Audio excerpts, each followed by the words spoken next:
I want to give you a sobering talk about who TransCanada is, what TransCanada can do, what it has done, now with the reroute, what it's likely to do again to those of you who are new to that route. And I want to convince you that you do not have, if you are new to this battle, a God-given exemption that entitles you to indulge in the idiotic belief that you can convince them to treat you differently than they've treated everybody else. I know how much you want to be independent. I know how much you want to believe you can make your own deal. I know how much you want to believe you can go it alone, and I know you can't. Raise your hand if you know who the biggest owner of TransCanada is. Who is it? Well, China's a good answer. Can you name the company through which China owns TransCanada? China's a good answer because it's right. China owns its interest in TransCanada through 16 corporations. If you look at it carefully, you can find out who they are. And as you look at them, you're going to find out that Chinese interests control those 16 corporations, which own a great deal more than TransCanada. You're dealing with a very large organization. You are not dealing with an organization that got to be very large in the business community because it made an accommodation to somebody who represented 0.0000002 on its profit and loss statement for 1 year. The point is, they don't have a permit to build the pipeline. When would you pay the most for something you need? When you might want it someday, or when you need it today? An easement is a contract. An easement is a property right embodied in a contract. The easement means what it says. You think you're selling TransCanada an easement to put in a pipeline to transport what you now know is bitumen. But their easement doesn't limit them to bitumen. Their easement doesn't limit them to oil. Their easement doesn't even limit them to petroleum products. Well, if you're going to sell them an easement to transport more than they've told you they want to transport, don't you think you ought to get more money? You're selling more rights. Perpetuity. That means forever and ever, amen. It does not mean the life of the pipeline. But the easement does say that when they're finished with the pipeline, they can abandon it in situ. Your problem, pal. I've heard people say, what are we going to do about insurance? Shouldn't they have to buy the insurance? It doesn't make any difference who has to pay for the insurance. The insurance company is not the problem. And you don't want to fight with an insurance company. In part for the reasons you heard about from John. But more fundamentally than that, it is TransCanada's pipeline. TransCanada is going to maintain it. They're going to use it. They're going to fix it. They're going to let it fall into disrepair if that's what they choose. They're going to decide what to put through it, at what pressures. And they're going to do that forever and ever until they abandon it in situ. How much is it going to cost? I don't care about the insurance. Let's say that you're required to have $10 million worth and that it's got to be escalated in accord with the cost of living every day for 30 years. It's not enough. Here's the answer about how much it costs. I don't care. What your descendant of 30 years net worth is, the cost is every penny they have. The solution to avoiding it is to say, TransCanada, it's your pipeline. It's your risk. I will not sign your easement if you're giving me the risk. I don't care your price, and here's why. Because if you won't take the risk, and I don't take your price, then we get to go to my courthouse in Butte, if you live in Boyd County, and I get to ask my neighbors, should I take your risk for your price? And I'd rather have my neighbor's answer than yours. You get to go home every night during the trial. TransCanada gets to look for a motel. And they don't get to take that case to federal court. Condemnation cases happen in the county where the property condemned lies. You have power. The question is, do you have the courage to use it? How much money have they spent already on lobbyists without 1 acre of easement acquisition? Pipeline, there's a 1.5% leak that can happen that isn't detected. It's undetectable. But it's okay for it to do that. That's their rules. It's okay for it to leak like that. So if you put that into gallons that actually are going to leak, that's 441,000 gallons along that pipeline that's leaking every day. That's okay by TransCanada standards. And obviously it's okay by our EPA and everybody else's standards too, because they can do that. And these numbers might actually be lower than they should be. But if you want to put that in terms that a pond can understand, that's 70 semi-loads a day that are spilling along that pipeline. That may be okay to them, that's not okay to me. 70 semi-loads. That's ridiculous. I don't understand how that's possible, but and TransCanada also talks about all their experience building pipelines. They say they have 60 years of experience building pipelines. They have Keystone 1 is their first and only tar sands pipeline. That's it. That's all they've actually done themselves. That's only been in the ground since 2009, is that right? So that's how many years of experience they have in tar sands pipeline. And that one leaked 14 times in the first year that they had to report. That isn't the leaks that didn't need to be reported. So there again, that's a lot of yuck dropping into everything we have. It's not right. It needs to be stopped. Don't sign anything. Nothing. I don't care if they tell you it's just, whatever it is, don't sign it. Do not sign anything. They've been known for dirty tricks. They can tell you you're signing this and you're not. You're signing everything away. We just want to let you guys know we're still in this. Thought I was over this ball and crap, but obviously I'm not.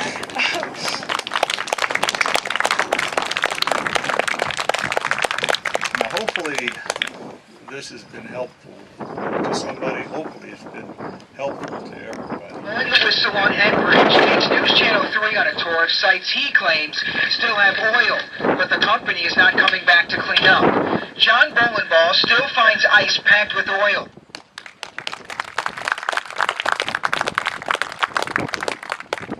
Hello, I'm John Bolenbaugh, and I'm the whistleblower for the oil spill in Michigan.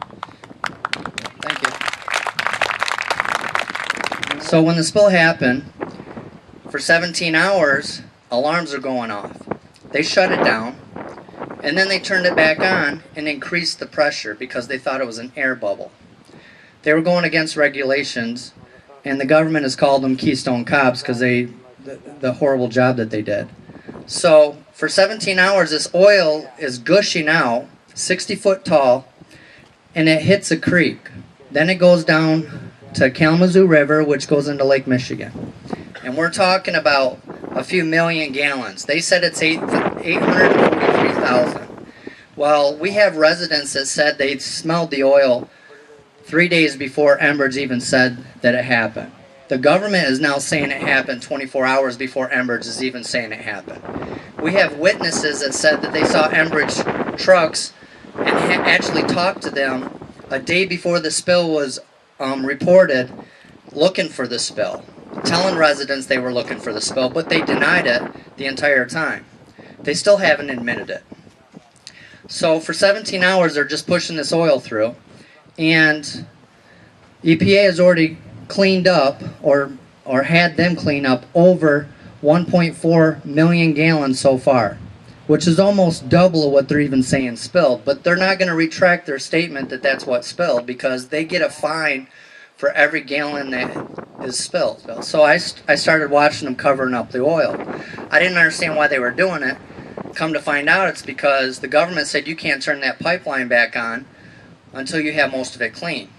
So they were losing $8 to $9 million a day, every single day. So they started telling us to bury it, put dirt over it, canvas over it, grass over it.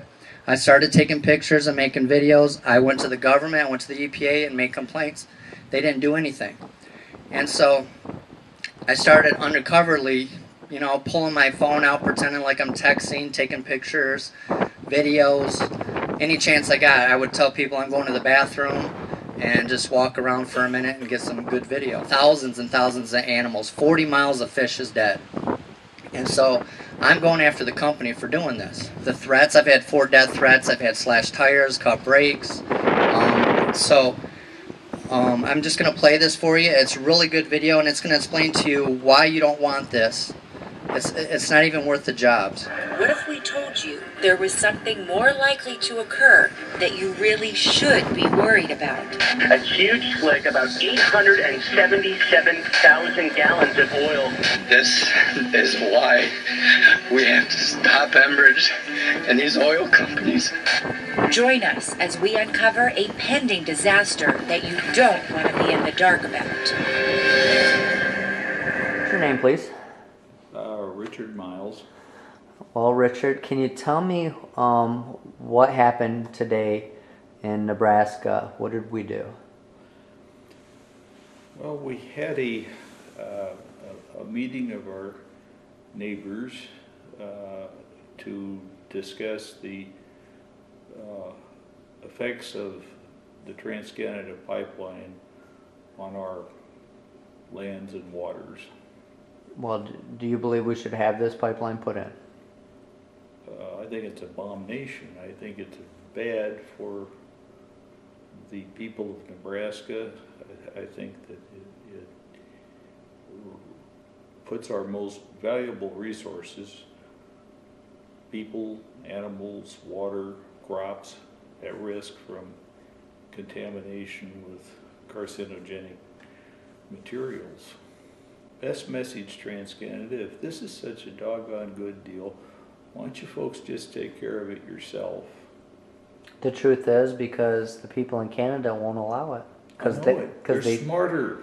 Well, they stand together. They stand together, and their hearts are entwined with each other because they're not going to allow it. And they stand next to each other, and I admire them up in Canada right now because the entire country is keeping Enbridge because it's going to be a pipe through. It's going to be called the Northern Gateway Pipeline. Enbridge is planning on putting it in, but they've been trying for 9 years, and the residents and the Indian tribes, they have actually stopped them, and you guys can do that. I know you can. We're trying. We're not quitting. But if you ask me what to tell Trans-Canada, I guess that's an important part of the message. I think there's no benefit to the state of Nebraska and the people that live here that's worth putting our water, our people, our crops and animals, our wildlife at risk for such a heinous project. What's your name, please? Laura Mush. And why did you have this meeting in Nebraska today? What was it for? The Keystone Pipeline, Keystone XL pipeline, is trying to cross parts of Nebraska. We don't agree that it's a good thing for Nebraska. We know the tar sands that is coming through it is not destined to stay in the United States. It's going to a refinery in Texas to be shipped out of the country. It's bad stuff in the pipeline. I mean, it's not oil. It's not. It's sand. It's It's tar sands, it's benzene, it's all kinds of nasty, toxic chemicals that we don't even know what's in it. It's Well, why don't we know what's in it? because they won't give us the MDS sheets that tells us what's in it. They tell us that if it leaks, get away. Don't start your vehicle and drive away. Walk away. Get away from it. Don't breathe it. Don't smell it. Don't touch it. What's your name, please? Kathy Burnham. And Kathy, why did you ask me to come all the way to Nebraska today? Well, I had seen your work on line, and we were sitting around here talking about our event that we were going to have. Everybody's already heard everything that Bold, Nebraska had to offer, and I had just seen your video footage a couple days prior, and I said, well, what about that guy in Michigan that was on the Enbridge spill? If he could come here and talk about what it looks like, and somebody that's actually dealt with the consequences of a spill and has seen firsthand what happens to the communities. What if he would come and tell his story to our friends and neighbors to help them see what this Keystone XL pipeline could potentially cost Nebraska.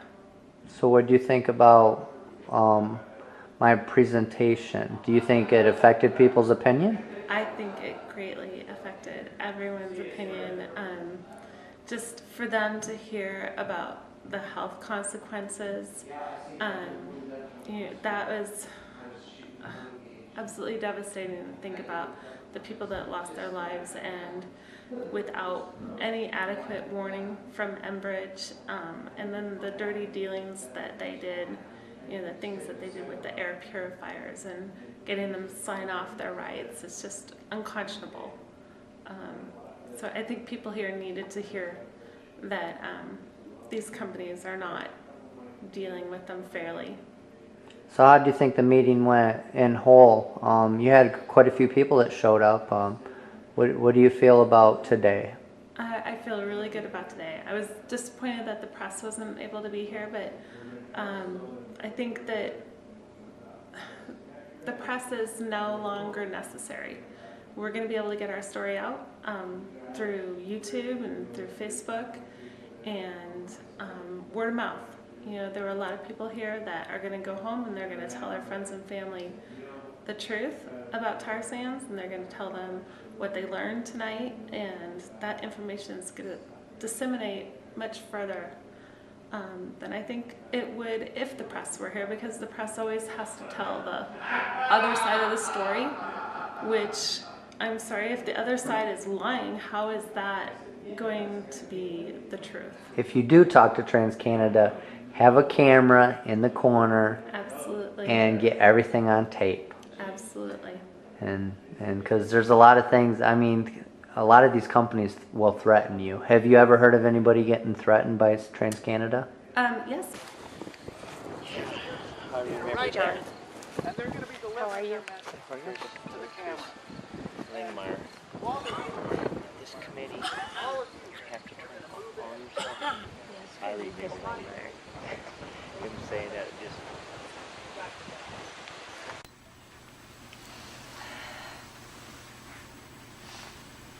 I ordered hundreds of bumper stickers. As you can see, I have Tar Sand Truth, Occupy, Enbridge Lies, I Don't Know More, and I also have signs. These are yard signs.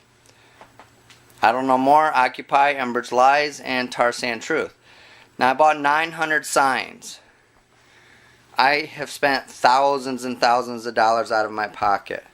I need to spread the word about what's going on with these oil companies in my community, and I support Occupy, I support I Don't Know More. But I need your help.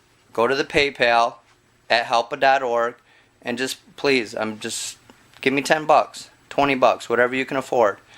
I know times are rough, but I am spending every dime I have just to document this stuff and to get the word out.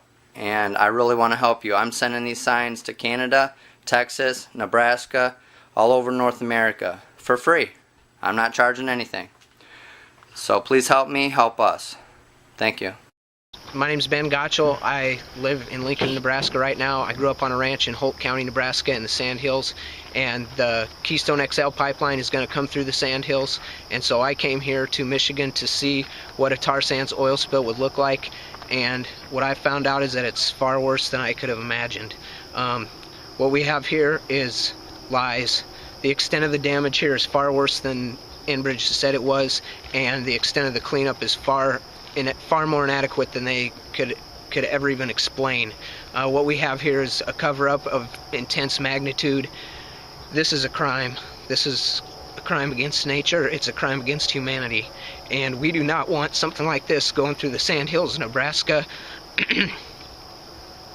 No amount of oil is worth it. We can't risk our land and water for this. We can't do that, and I'm going to do everything I can to stop that from happening. Thank you. What do you think about what I'm doing here? I think you're doing a great job. I hope that you can do much more. I will tell your story. That's what I pledge to do right now is tell people about what you're doing and try to help you. Please just get them to look at my videos. I've spent hundreds and hundreds of hours doing this so the world can see this. And if you want to help me, you show my videos to everybody that'll listen. I'll show your videos. I took some of my own, and I'm a writer. I'm going to write the story.